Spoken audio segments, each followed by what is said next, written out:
کیا ایک اہل حدیث آدمی جماعت اسلامی کے مکتبے میں کام کر سکتا ہے؟ جماعت اسلامی کے لوگ کافر نہیں ہیں، لیکن وہ گمراہ ہیں، میں گمراہ کہوں گا یقیناً،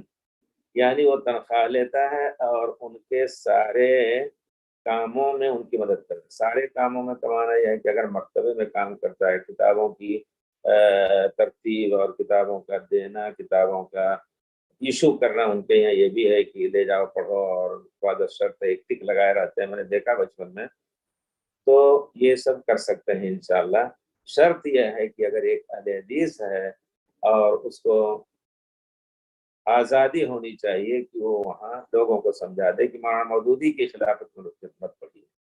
مولانا مودودی کی خلافت ملوکیت یا صحابہ سے متعلق جو ان کی تحریرات ہیں، حدیث شریعت سے متعلق جو تحریرات ہیں، وہ نہ پڑھیں۔ اگر وہ نہیں راضی ہیں اس پر، آپ کے اس بات کو برداشت نہیں کر رہے ہیں، تو اللہ کی روزی بہت ہی وسیع ہے، دنیا بہت وسیع ہے، دوسری جگہ روزی تلاش کریں،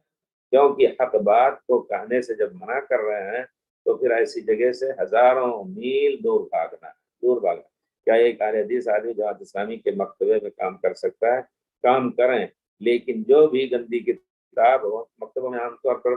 غلط قسم کی یا یہود و نصارہ کی بھی کتابیں رہتی ہیں، ٹھیک ہے، ان کی ترتیب، ان کی تنسیق اور ان کا لکھنا اور ان کو حفاظت کرنا یا کیڑے نہ کھائیں، یہ چیز کر سکتا ہے، لیکن شرط یہ ہے اس شخص پر امانت داری کا یہ مسئلہ ہے کہ وہ غلط کتابوں سے لوگوں کو روکے۔ اگر کوئی نوجوان آ کر کے غلط کتاب پڑھ رہا ہے اس سے روک دے، خاص طور پہ مولانا مودودی کی بہت سی غلط کتابوں سے لوگوں کو روکنا ضروری ہے۔ اگر یہ نہیں کر پا رہا ہے تو اسے پہ کام نہ کرے۔ یہ انشاءاللہ ہمارے خیال سے یہ جواب، اس میں کوئی